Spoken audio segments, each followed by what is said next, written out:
하나님 말씀 누가복음 2장 8절 말씀부터 14절에 있는 말씀입니다.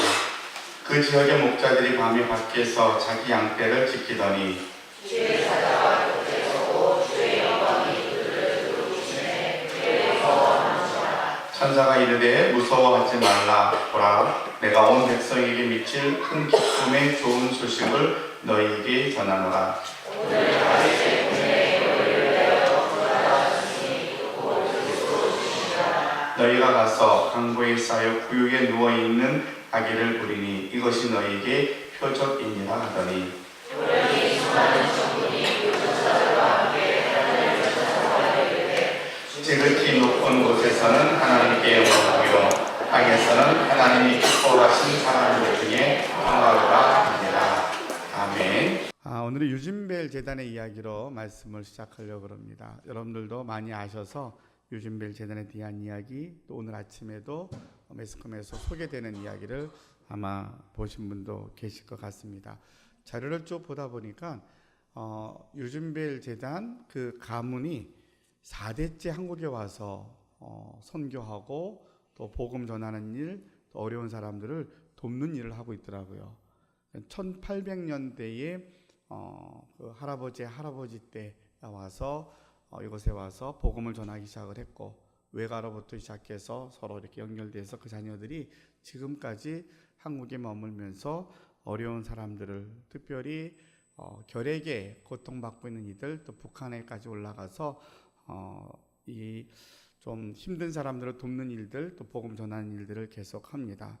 그 중에서 이제 특이한 것 중에 하나가 지금 우리나라의 119 구급대를 처음 만들어서 공급하기 시작한 식구들도 유진벨 재단의 그 가족 중에 한 사람이에요. 그래서 약 1990년대에 아버지가 그러니까 그 당시에는 우리나라에 119 구급 차량이 없었던 것 같아요. 그러니까 급하게 택시를 타고 병원에 가시는 중에 돌아가신 거죠. 그러니까 의대생이었던 이 아들의 생각에 구급차만 있었으면, 미국엔 이미 있었으니까 구급차만 있었으면 우리 아버지 생명을 좀 지킬 수 있었을 텐데 라고 하는 생각에서 자기가 공부를 마치고 한국에 들어와서 개조해서 구급차를 만들었습니다. 한 대를. 근데 5.1년 2018년도에 통계를 이야기하는데 구급차로 환자를 이송한 숫자가 약 175만 명이라 그래요. 그러니까 한 사람이 시작되어서 구급차가 필요하다는 것을 알리게 되었고, 그것이 시작되어서 이제 점점 확대가 되어지고, 우리나라가 경제적으로나 모든 면에서 조금 능력을 갖춘 것도 있지만 그 작은 시작이 지금에는 이렇게 근 200만 명에 가까운 생명을 건질 수 있었도록 그렇게 발전이 되었다라는 이야기를 들려줍니다. 그리고 형제 가운데 결핵으로 고생한 식구들이 많아서 이제 어머니도 그렇고 형제들이, 자손들이 결핵 퇴치 운동에 앞장서게 되었고, 유진벨 재단이 주로 하는 일이 결핵 퇴치 운동을 합니다. 그래서 우리 남한뿐만 아니라 특별히 북한에는 너무나 열악하니까 지금도 북한에 들어가서 이제 이 일을 지속적으로 하고 있고 많은 도움을 주고 있다 그럽니다. 그러면서 어머니의 일화를 하나 이야기를 해주더라고요. 어느 날 어머니랑 같이 차를 타고 가는데 시골길에서 할머니 한 분이 추운데 그냥 계속 걸어가시더래요. 그래서 어머니가 가서, 어머니가 이제 할머니 이렇게 차에 태워서 같이 가자고 차에 내려서 할머니랑 대화를 하니까 정상적으로 다 대화가 안 되시는 거예요. 그러니까 그냥 할머니는 차에 안 타시고 계속 추운 길을 걸어가니까 뭐 어떻게 강제로 차 태워줄 수는 없고, 그래서 차가 이제 집으로 왔는데 어머니가 집에 오셔도 계속 그런 말씀하시더라는 거예요. 야, 이게 자꾸 그 할머니가 눈에 밟혀서 안 되겠다고, 추운데 어떻게 할지 모르니 우리 집에 있는 담요를 갖다가 좀 드렸으면 좋겠다. 그래서 이제 그 아들이, 어머니가 원하시는 거니까 이제 담요를 챙겨서 할머니 계신 곳에 가서 할머니한테 이렇게 담요를 씌워드렸더니 추우니까 담요를 이렇게 몸을 감싸고 가시는 걸 보고 어머니께 와서 이야기를 드렸어요. 어머니 담요를 이렇게 드렸더니 할머니께서 이렇게 담요로 몸을 감싸고 잘 가셨습니다 라고 하니까 그제서야 어머니가 하시는 말씀이, 이제 내가 좀 잠을 잘 수 있을 것 같다라고 이야기하시더래요. 그러니까 그 추운데 혼자 걸어가시는 그분이 눈에 밟히고 마음이 밟혀서 잠자리에 들기가 어려운 거죠. 그래서 내가 그분에게 담요를 주고 전달하고 나니까 이제서야 내가 마음이 편해서 잠자리에 들 수 있을 것 같다라고 하는 어머니의 이야기를 들려주면서 이 모습이 성탄절의 모습이 아닐까 생각합니다 라고 오늘 아침에 이야기하더라고요. 오늘 아침에 방송국에 나와서 한 이야기예요. 사회자가 유진배 사람들은 유전인자가 꼭 이렇게 좀 자선 사업 이런 걸 좀 잘하는 특별한 유전인자가 있는 것 같습니다 라고 물었더니 이제 대답하기를 어머니 이야기를 해주는 거예요. 그런 어머니를 보고 자랐고 성탄절의 의미는 이런 거였습니다. 이런 거였으면 좋겠습니다 라고 이야기를 해주더라고요. 그래서 제가 설교 준비 다 해놨다 얘가 앞에 있는 걸 빼버리고 이걸 지금 다시 집어넣어서 말씀을 드리는 거예요. 성탄절의 의미가 무엇일까? 우리 모두는 이미 아기 예수가 이 땅에 오신 의미를 다 알고 있고요. 오늘 다시 한번 그 의미를 되새겨보면서 기쁨을 나누려고 합니다. 근데 결론부터 미리 말씀을 드리면 우리에게 오신 아기 예수의 주신 은혜, 그 복이 너무 귀한데 이 복을 우리에게 우리 마음이 어떤 마음을 갖고 살아야 되냐면 우리 주변에 누군가가 이 추운 날씨에 길거리에 나앉아 있다라면 내가 편한 것 때문에 하나님 감사합니다라고 기도하는 게 아니라 불편함이 있어야 된다는 거죠. 우리 사회에 누군가가 고통받고 있는 이가 있으면 뉴스에 하도 많은 이야기가 들려오고 하긴 하지만 정말 우리 동기간 중에서 우리 직장 동료 중에서 우리 이웃 중에서 누군가가 아파하고 힘든 이가 있다면 그래 그 사람은 뭐 때문에 그런 거야 내가 그럴 줄 알았어 이런 마음이 아니라 그게 중요한 게 아니라 지금 누군가가 아파하는 지가 있다면 우리 마음에서 그래 뭐 나는 이게 너무 감사해 이게 아니라 그들에게 내게 있는 것으로 나누어 줄 수 있을 때에 이것이 성탄의 의미이며 먼저 믿는 자들에게 주어지시는 하나님의 사명이 아닐까라는 생각을 합니다. 그러면서 한마디를 덧붙이더라고요. 본인이 이제 북한에도 자주 가고 가나운 어려운 이웃 나라들을 많이 다녀보는데 뭐 한국 사람 외모는 한국 사람이야 미국 사람인데 너무 한국말을 잘해요. 뭐 한국 사람 우리나라라고 이야기하니까 이야기하기를 그렇게 외국을 다녀보고 와서 한국에 오면 한국은 너무 가진 게 많다는 거예요. 지금 경제적으로 어렵고 힘들다 그렇고 그냥 모든 게 다 다운돼 있어서 너무 어렵게 우리가 느끼고 있지만 본인이 이렇게 북한이나 또 주변의 어려운 나라를 다니면서 이렇게 선교하고 다시 한국에 들어와서 보면 한국은 가진 게 너무 많다는 거예요. 자, 이제 우리가 지금 비록 힘이 들지만 우리에게 주신 은혜가 너무 많은데 우리가 이 힘든 것을 좀 감사하며 견뎠으면 좋겠습니다 하는 이야기를 해주는데 제가 은혜를 받았어요. 정말 우리가 너무 받은 게 많은데 이것을 우리가 감사하지 못하니까 끊임없는 원망과 불평으로 또 한 해를 또 결산하게 마무리하고 있지 않는가라고 생각하면서 우리 성탄의 날, 성탄의 기쁨을 갖고 있는 우리들에게 주님께 받은 은혜가 너무 크니까 이제는 임한 은혜가 여러분 우리에게 주신 은혜에 대한 감사가 우리 시선이 좀 넓혀져서 혹시 오늘 성탄절 예배 마치거나 하고 또 이렇게 말씀드리면서 여러분 머리 스쳐 지나가는 누군가 있다라면 여러분의 것을 뭐 싸가지고 가서 담요를 주고 이런 건 아니지만 기도할 수 있고요. 또 한번 전화할 수 있고요. 한번 내게 필요한 걸 나눌 수 있을 때에 바로 그것이 전파되어질 때에 이 땅에 진정한 하나님의 나라가 이 땅에 오신 아기 예수의 의미가 우리에게 더 확장되지 않을까라는 기대를 해봅니다. 그래서 오늘의 예배를 통해서 우리에게 주시는 하나님의 말씀, 이 기쁨의 소식을 그래 주님의 마음을 갖고 살자. 그래서 그게 주님의 마음이잖아요. 누군가 추위에 떨고 있을 때에 아파할 때에 그것 때문에 내가 힘들어하는 것이지 내가 지금 먹을 게 없고 가난해서 힘들어하는 것 이것뿐만이 아니라 이웃을 통한 아픔이 내 아픔으로 느낄 때에 이것이 주님의 은혜, 성육신하신 주님의 이 땅에 오신 삶의 의미가 아닌가라고 생각을 합니다. 자, 오늘 본문을 통해서 그러면 성경에 나타나 있는 성탄의 기쁜 소식은 무엇일까라는 겁니다. 첫 번째로는 성탄의 기쁜 소식은 우리의 구원자로 오셨다라고 하는 이야기입니다. 우리가 잘 아는 것처럼 마태복음 1장 21절에 보게 되면 아들을 낳으리니 그 이름을 예수라 하라. 이는 그가 자기 백성을 저희 죄에서 구원할 자이심이라 하니라 라고 되어 있습니다. 또한 우리가 잘 알고 있는 사도행전 16장 31절에 보면 주 예수를 믿으라 그리하면 너와 네 집이 구원을 얻을 것이다 라고 말씀해 주고 계십니다. 이 땅에 성육신하신 아기 예수님이 이 땅에 오심에 대한 궁극적인 가장 중요한 의미는 모든 인류가 모든 사람이 죄로 말미암아 죽게 되었어요. 심판받게 되었어요. 멸망받게 되었어요. 단 한 사람도 의인이 없었기에 단 한 사람도 구원받을 만한 사람이 없었기에 친히 하나님이 사람이 되셔서 이 땅에 오신 날이에요. 그러면서 그분의 이름을 예수라 이름하였는데 예수의 이름의 뜻이 뭐였느냐 했더니 이는 자기 백성을 저희 죄에서 구원할 자이다라는 겁니다. 자기 백성, 하나님은 이 땅의 모든 사람들을 하나님의 백성이라고 생각하셨던 거예요. 누구 한 사람도 예외 없이 다 하나님의 백성들이 지금 죄 때문에, 죄의 심판의 결과는 심판이고 멸망인데 죄 때문에 멸망받고 죽게 되어 있던 상황에서 하나님의 선택은 노아 때처럼 물로 심판하시고 불로 다 심판에 쓸어버리고 다시 재창조하는 것이 아니라 이들에게 구원의 길을 열어주시려고 이제는 구원자가 필요했는데, 메시아가 필요했는데, 그 메시아가 바로 사람의 몸을 입고 이 땅에 오신 날, 그날을 성탄절이라고 우리가 축하하고 있고, 이렇게 성탄하신 아기 예수님을 통하여서 우리에게 주신 가장 큰 축복은 구원의 축복이라는 겁니다. 구원의 축복.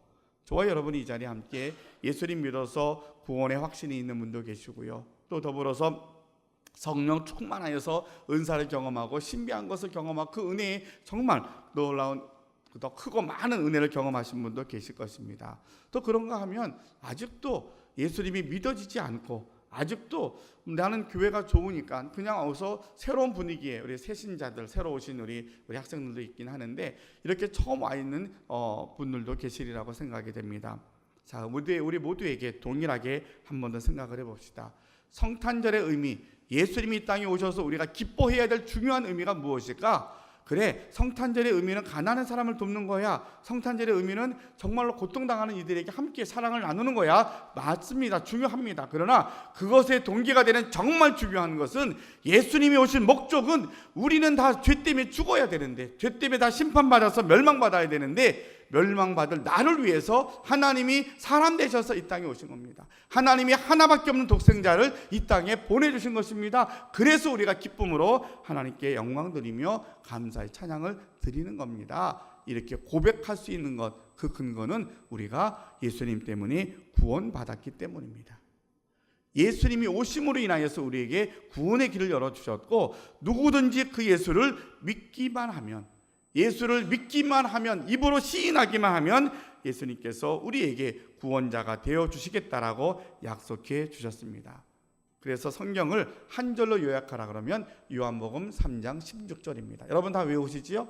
한번 크게 한번 외워봅시다. 조금 버전이 좀 달라도, 번역이 조금 틀려도 괜찮습니다. 여러분이 외우시는 대로 크게 한번 우리 신앙으로 고백해서 외워봅시다. 시작. 하나님이 세상을 이처럼 사랑하사 독생자를 주셨으니 이는 그를 믿는 자마다 멸망치 않고 영생을 얻게 하려 하심이니라. 예, 그는, 이는 조금 달라요, 그죠? 번역마다 좀 다른데 괜찮아요. 내용은 하나님이 세상을 이처럼 사랑하사 독생자를 주셨으니 이는 그를 믿는 자마다 멸망치 않고 영생을 주려 하심이라. 이것이 바로 66권 성경의 한 절로 요약된 말씀이에요. 이 땅에 예수님이 왜 오셨습니까? 인류를 구원하시기 위하여서. 그래서 그 이후에 이 땅에 오늘 태어나신 예수님이 남은 생애가 결국은 그가 30년 동안 목소의 아들로 살았지만 공생의 3년 동안 천국 복음을 전파하시고 마지막 한 주간 고난 주간을 통하여서 골고다 언덕을 오르셔서 결국에는 겟세마네 골고다 언덕 동산에서 기도하신 주님이 골고다 언덕에서 십자가에서 우리의 죄를 다 짊어지고 과거의 죄, 그 당시의 죄, 2000년 후에 있는 우리의 죄까지 다 미리 예수님이 어깨에 짊어지시고 십자가에 죽으심으로 죄값을 치르셨습니다. 그것이 믿음의 근거이고 이유입니다. 우리가 어떻게 2000년이 지난 지금 우리가 용서받을 수 있습니까? 우리는 안 되지만 하나님이신 예수님은 우리의 과거와 현재와 미래의 모든 인류의 죄를 다 한꺼번에 안고 십자가에 죽으셨어요. 죽으신 예수님을 우리로 하여금 부활하심으로 사망 권세를 이기시고 이제는 첫 우리에게 승리의 열매를 주셨기에 그 예수님을 믿기만 하면, 예수님이 나의 죄 때문에 죽으셨다가 부활하신 것이 믿어지면 우리는 죄값을 치르지 않아도 죄로부터 자유함을 얻고 죄의 종이 되지 않는다라고 우리에게 약속해 주셨습니다. 이것이 믿어져 고백하는 게 은혜이고요, 여러분이 어렸을 때부터 모태신앙이라 하도 많이 듣고 그냥 당연히 믿는 것이 은혜이고 기적이고, 어른이 되어서도 정말 그럴까? 2000년 전에 그 사건이 가능할까라고 생각이 되었는데 여러 가지 성경을 배우고 역사를 배우고 많은 것들을 다 배우다 보니까 그래 맞아, 하나님은 그러실 수 있어. 그게 하나님의 사랑이야. 예수님이 2000년 전에 죽으신 그 사건이 나의 죄 때문이야 라고 깨달아져서 고백되어질 때에 이것이 우리에게 믿어지면 이것이 능력이라는 것을 우리가 알아야 할 것입니다. 이 믿음에 대한 고백이 우리로 하여금 구원받은 백성이 되어서 이 땅에 소망이 있지 아니하고 하나님 나라에 소망이 있어서, 그래 구원은 무엇이냐? 영생이라는 거예요. 구원은 무엇이냐? 천국 백성이 됐다는 거예요. 우리가 구원받은 것은 우리가 수렁에서 건진받은 것, 어려운 문제에서 해결받는 것, 병에서 낫는 것, 이것도 구원이지만 궁극적인 예수님이 오셔서 허락하신 예수님만이 주실 수 있는 구원의 길은 영생이 있다는 것을 잊어버리면 안 됩니다. 우리 예수 믿는 사람들은 이미 영생을 얻은 자들이에요. 이 땅에 소망이 있지 않고 하나님 나라에 소망이 있고 우리는 영생을 얻었기에 어떤 환난, 어떠한 핍박, 어떠한 일을 겪어도 그것 때문에 우리가 주눅들거나 쓰러지지 아니하고 영생 얻은 기쁨 때문에 능히 살아가는 은혜를 경험하게 될 줄로 믿습니다. 두 번째로 이 땅에 탄생하신 아기 예수님을 통하여서 우리에게 주시는 축복은 임마누엘의 축복입니다. 마태복음 1장 23절의 말씀에 보면 보라, 처녀가 잉태하여 아들을 낳을 것이요 그의 이름을 임마누엘이라 하리라 하셨으니 이를 번역한즉 하나님이 우리와 함께 계시다 함이라. 예수님의 또 다른 이름이에요. 임마누엘. 임마누엘의 뜻을 함께 우리가 번역한 대로 이해를 하면 하나님이 우리와 함께 계시다라는 뜻이라는 거예요. 하나님이 우리와 함께 하십니다. 하나님이 여러분과 함께 하십니다. 가장 먼저 우리에게 위로가 되는 것은 세상에서 사람들이 다 나를 떠나도 내가 외롭고 쓸쓸하고 괴롭고 아무도 나를 몰라준다 할지라도 예수님은 여러분 편이고 여러분과 함께 하십니다. 내가 생각해도 내가 너무 잘못 살았어요. 내가 정말 헛되게 살았어요. 사람들이 그래서 나를 다 싫어해요. 그래도 하나님은 여러분들을 떠나지 않습니다. 왜요? 모든 인류가 죄 때문에 멸망받게 되었을 때 하나님이 독생자를 보내주신 거거든요. 하나님이 우리를 찾아오시는 것은 너 예수 믿고 나니까 착하게 살았고 의롭게 살았고 업적이 대단하니까 그래 너는 내 아들이야, 이렇게 하지 않는다는 거예요. 우리 하나님은 우리가 비록 예수님 믿었어요, 구원의 확신이 있어요, 열심히 예수님 믿으려고 하는데 실패도 하죠. 생각지 않게 내가 죄를 짓지요. 자꾸 유혹에 넘어가니까 세상의 자리에 가기도 하지요. 그러니까 마음이 불편해요. 이러면 하나님이 나와 함께 같이 안 있는가 보다 생각할지 모르지만 성경의 역사를 보면 그렇지 않고요. 하나님은 우리가 어떤 자리에 있다 할지라도 우리와 함께 하셨다라고 약속하십니다. 우리와 함께 하시는 그 하나님, 우리 위로받는 것은 내가 가장 힘들 때 나와 함께 하셨던 하나님이시지만 우리가 늘 평상시에도 함께 하시고 어떨 때는 정말 내가 생각해도 부끄러운 자리에 가 있어도 그때 우리 주님이 우리와 함께 하십니다. 그러면 내가 막 어려울 때는 가시밭길을 내가 못 걸어가니까 나를 업고서 가셨다 그러는데 내가 죄된 자리에 있을 때 주님이 뭐하고 계실까? 나를 대신해서 막 앞에서 클럽에 가서 놀고 계실까? 그건 아닐 거 아니에요.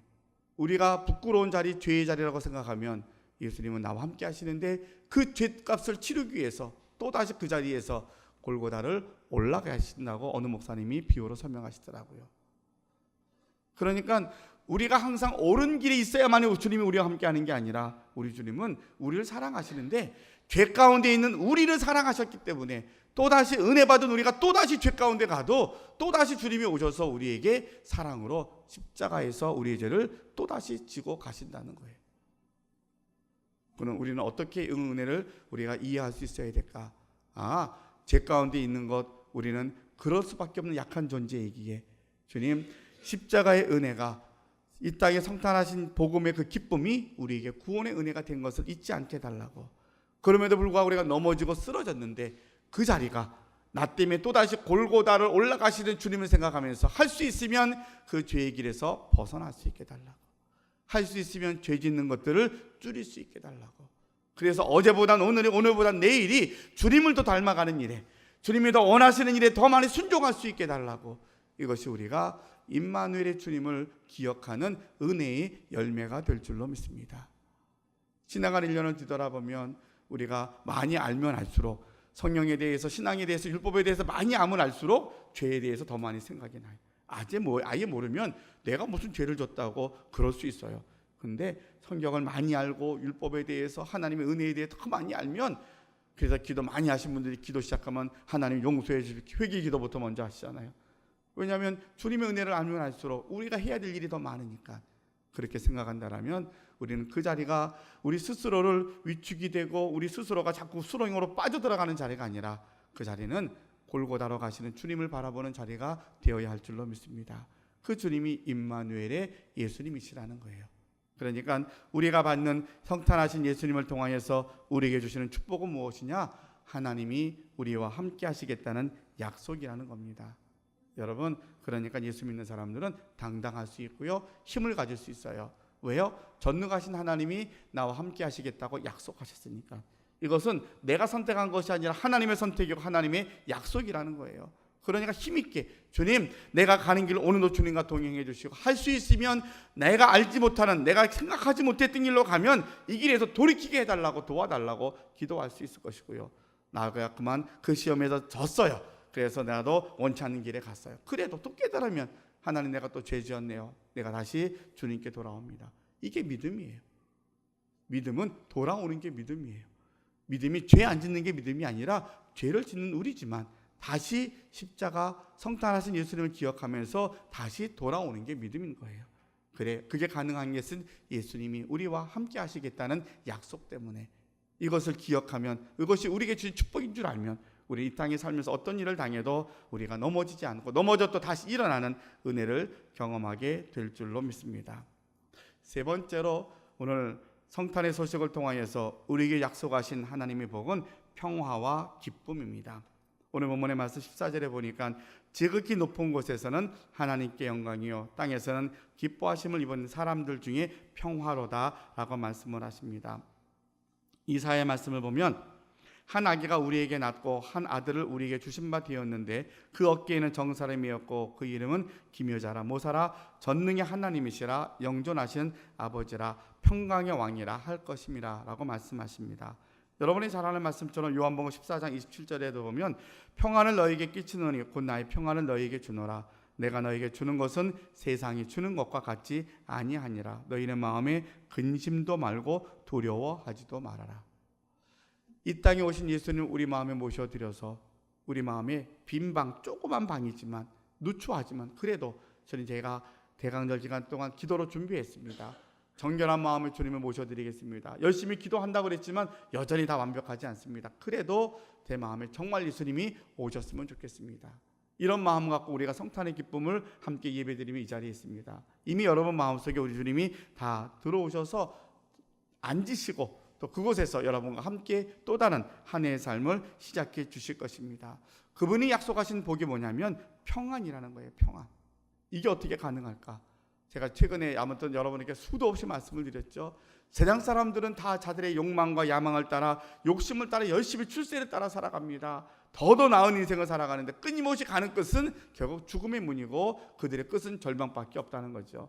그것이 우리가 모두를 통해서 알 수 있는 건데, 그러면 우리는 다른 게 뭘까? 우리는 그들처럼 물질이 많은 것도 아니고 출세한 것도 아니고 권세도 있는 것도 아닌데 어떻게 평안할 수 있습니까? 이 평안할 수 있는 유일한 이유가 바로 천국에 있고 영생에 있더라는 거죠.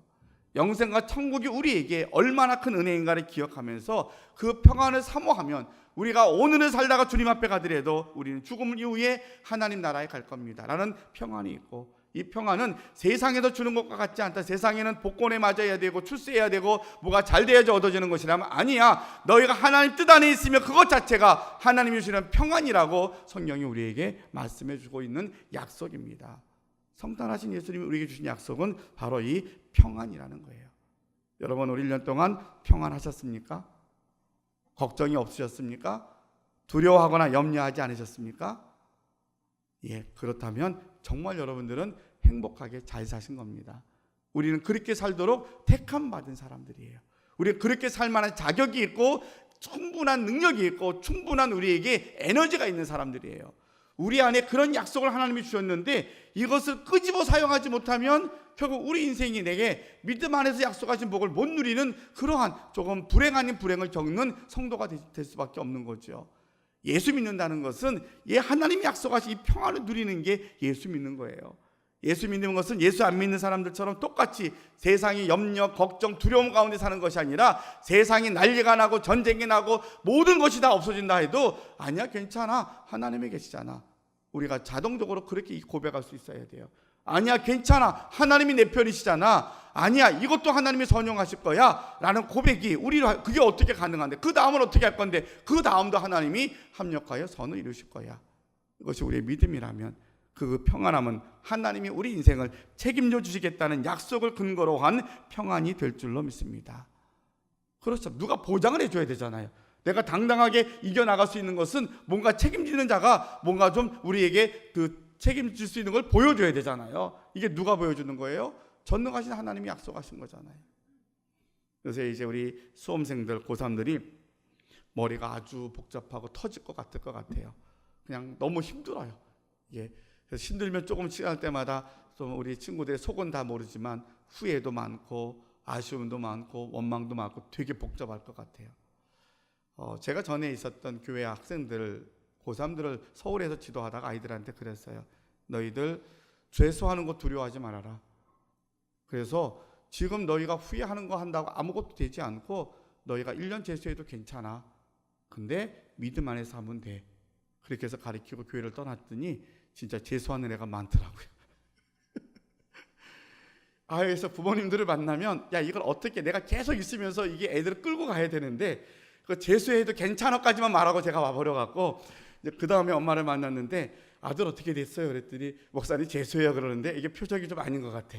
그래서 이거를 내가 설득을 해야 되는데, 근데 아이들이 뭐 제가 그 말 했다고 해서 설득이 됐겠어요?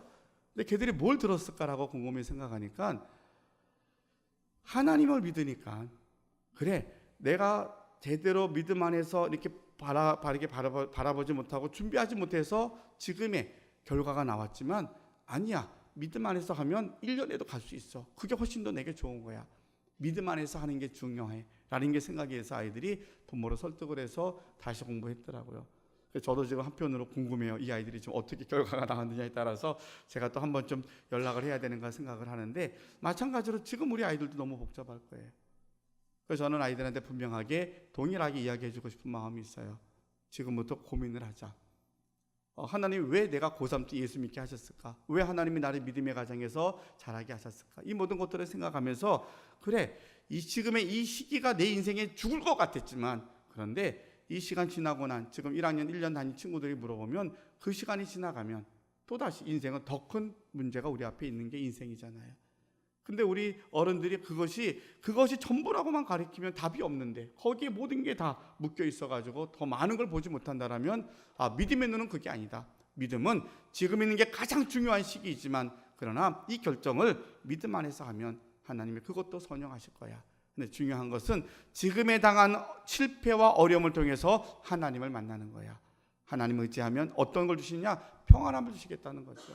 재수를 해도 평안하고요, 실패해도 평안하고요, 세상에 어떤 상황이 되어도 평안함이. 왜? 하나님이 지키시겠다고 약속하셨으니까, 하나님이 책임지시겠다고 하셨으니까. 그리고 그렇게 평생 동안 실패하고 살다가 죽어도 마지막을 가도 괜찮아요. 왜요? 하나님이 너 실패했지, 너 인생 실패한 인생이야, 너 지옥 가야 돼, 천국 못 가, 안 그러신다는 거예요. 그렇게 일생을 살다가 맨날 아파하다가 맨날 넘어지다 살았어도 마지막 순간에 죽음의 문에 들어가면 하나님의 그 인생을 천국으로 인도하시겠다는 거예요. 우리는 그렇게 사는 거예요. 그런데 하나님은 우리로 하여금 그렇게 실패한 인생을 살도록 내버려 두지 않더라고요. 우리가 하나님을 의지하면 우리 하나님은 우리에게 풍요롭게 하기를 원하시는 분이십니다 라고 성경은 우리에게 약속을 합니다. 그러면서 성경은 우리에게 오늘 말씀처럼 큰 기쁨의 좋은 소식이라고 말합니다. 항상 주 안에서 기뻐하도록 우리에게 권면하였던 사도 바울의 권면이 생각이 납니다. 여러분, 우리에게 하나님이 약속하신 성탄하신 주님을 통해서 주시는 복은 우리에게 평안과 기쁨입니다. 여러분 입가에서 항상 기쁨을 잃지 않는 우리 모든 성도들이 되시기를 주님의 이름으로 부탁을 드립니다. 어떤 분들이 웃을 일이 있어야 웃지요. 좋을 일이 있어야 우리가 또 막 이렇게 입이 막 걸릴 거 아닙니까? 이야기합니다. 실제로 어떤 분이 통계를 냈더니 사람이 살면서 웃을 일이 있어서 웃는 시간이 그렇게 길지 않다 그러더라고요. 여러분도 한번 뒤돌아보세요. 얼만큼 내 인생에 웃을 일이 있어서 이렇게 입이 이렇게 귀에 걸릴 만큼 웃었던 날들이 얼마나 되는지. 웃을 일이 있어서 기뻐할 일이 그렇게 많지 않아요, 인생 자체가. 근데 우리는 웃다 보면 웃을 일이 생겨요. 기뻐하다 보면 기쁠 일이 생기는 거예요. 우리는 이미 구원받은 감격 때문에 하나님이 약속하신 것이 주 안에서 기뻐하라고 분명하게 말합니다. 그것이 어떻게 가능합니까? 한 가지만 기억하고 있으면 돼요. 사도 바울처럼 내가 갖고 있었던 모든 내 경험이나 학문이나 모든 지위보다 다 그것을 배설물로 여겨도 십자가 하나로 충분합니다. 십자가 하나만 갖고도 내가 충분히 웃을 수 있습니다 라는 게 바울의 신앙이었어요. 저와 여러분이 예수님의 십자가만 갖고도 충분히 기뻐할 수 있는 그런 믿음의 사람들이 되시기를 다시 한번 주님의 이름으로 축원합니다.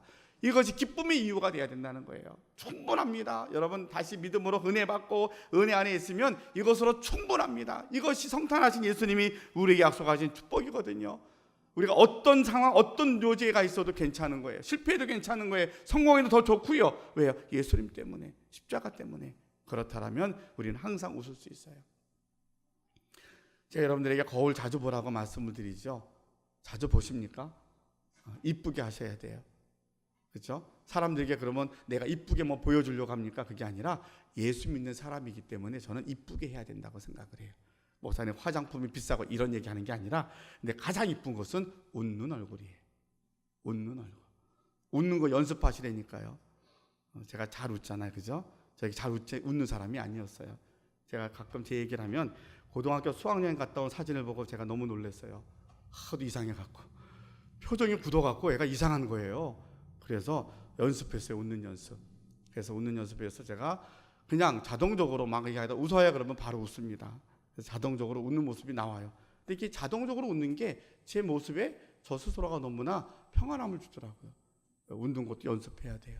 근데 이 웃음에 대한 이유가 바로 주님이 약속하신 기쁨이라는 거예요.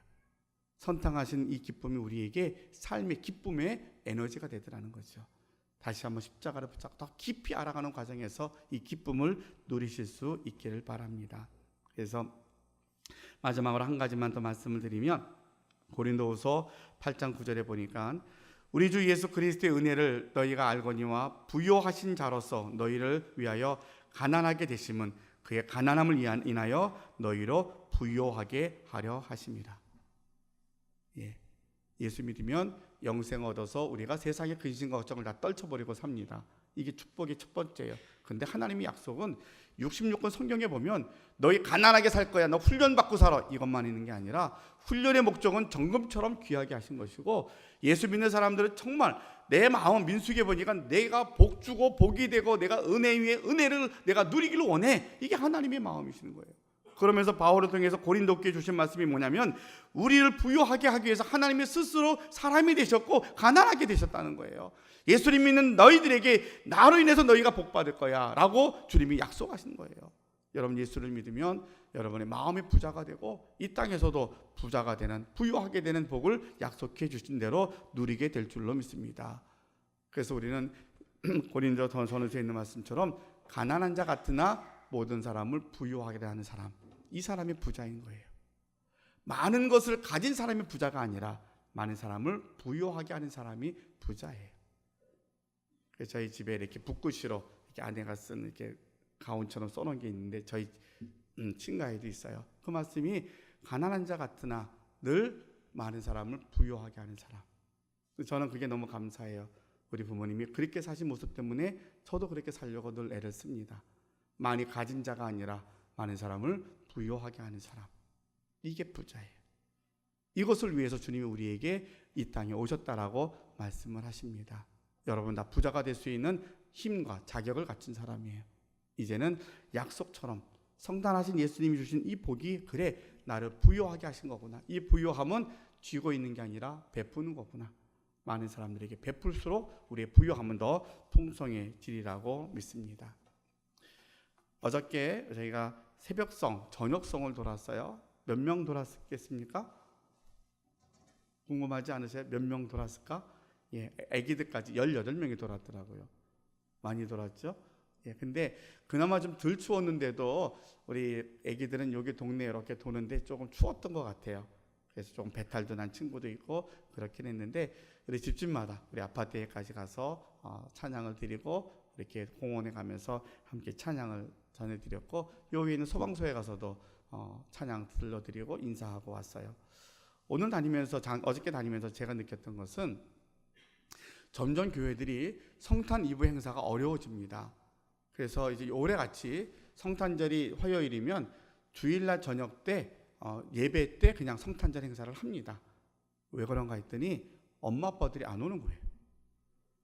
옛날에는 교회에서 성탄절에 성탄 발표하면 그 애기들 보려고 엄마 아빠들이 다 옵니다. 성탄 이브 때. 그래서 막 아이들이 많이 오는데 요새 교회에서 성탄 발표한다고 그래도 웬만큼에서는 엄마 아빠들이 잘 안 와요. 왜 안 옵니까? 애기들 재롱 발표 어디서 해요? 유치원에서 다 하잖아요. 피아노 학원에서 다 하잖아요. 학원에서 연말이 되면 애들 발표회 다 하거든요. 교회에서 하는 것보다 훨씬 더 전문성 있고 대단하게 다 꾸며서 이벤트처럼 해가지고 다 하니까 교회 와도 별로 별 게 없어요. 아이들도 별로 신기하지 않아요. 그러니까 교회가 세상에 가는 것까지는 속도로 따라가지 못해요. 24일 날 오라도 안 오니까 조금 더 교인들이 오는 시간에 모이겠다고 주일날 저녁에 하는 거고 날짜 바꿔서 하고 막 그러는 거예요. 그래서 제가 생각에는 전에는 교회에서 잔치를 벌이면 사람들이 왔어요. 근데 세상이 너무 화려해지니까 다 세상으로 빼앗겨 버렸어요. 어떻게 해요? 우리가 찾아가면 되잖아요. 그래서 어저께처럼 성탄절 이브가 되면 우리는 다니면서 찬양을 하자. 캐롤송을 부르자. 그래서 집집마다 다 다니자. 그래서 어저께 아파트에 갔을 때도 우리 아파트에 왜 안 가시냐고 그래서 내년엔 다 갈까 싶어요. 신청을 받지 않고 모든 집을 다 갈까 싶어요. 그냥. 왜요? 이 기쁜 소식은 전해야 되거든요. 우리가 전할 때 이 기쁨이 우리 안에 배가가 될 줄로 믿습니다. 이제 말씀을 정리합니다. 올해도 변함없이 이 땅에 오신 아기 예수님을 우리가 경배하며 찬양하기 위해서 이 시간 모여서 예배를 드립니다. 이미 여러분 안에 와 계시는 예수님을 여러분 꼭 붙잡고 그분께 예배 드리는 이 시간에 이 복이 무엇인가를 다시 한번 확인하고 이 예수님 꼭 붙잡고 이제 올 1년 잘 마무리하고 새해에는 더 믿음으로 승리할 수 있는 저와 여러분들이 되시기를 바랍니다. 아기 예수님을 맞이하는 우리에게 주시는 복이 뭐예요? 구원의 축복입니다. 임마누엘의 축복이고요. 우리에게 평안과 기쁨을 주셨고 우리에게 부요케 하시겠다는 약속이 있습니다. 이 주님의 축복을 놓치지 말고 여러분이 주인이 되고 여러분이 예수 믿어서 우리 가족들이 여러분의 이웃들이 더 잘 되고 행복해지는 우리 연말이 되고 성탄절이 되며 더 나아가 이제 새해가 기대가 되어질 수 있기를 주님의 이름으로 축원합니다. 기도하겠습니다. 사랑의 아버지 하나님 감사합니다. 올해도 변함없이 저희들이 성탄절을 맞이했습니다. 이 성탄의 기쁨을 저희들이 함께 주님 앞에 영광을 돌리면서 함께 저희가 말씀을 듣습니다. 이 땅에 오신 초림하신 예수님을 우리 마음에 새겨놓고 다시 한번 이 기쁨을 누리는 자들이 되게 하여 주시옵소서. 그래서 우리 안에 기쁨 빼앗기지 않도록 날마다 깨어있는 자들이 되게 도와주시고 이 기쁜 소식을 이제는 세상을 향하여서 담대히 나아가서 전하고 선포하는 저희들이 되게 하셔서 우리들 때문에 다시 이 땅이 주님 성탄하신 예수님 때문에 더 어두움이 밝아지고 슬픔과 가난과 고통이 있는 자들이 정말로 평안과 기쁨을 얻는 것으로 바꿔지는 삶이 될 수 있도록 저희들을 사용하여 주시고 순종하게 하여 주시옵소서. 예수님의 이름으로 기도하옵나이다. 아멘.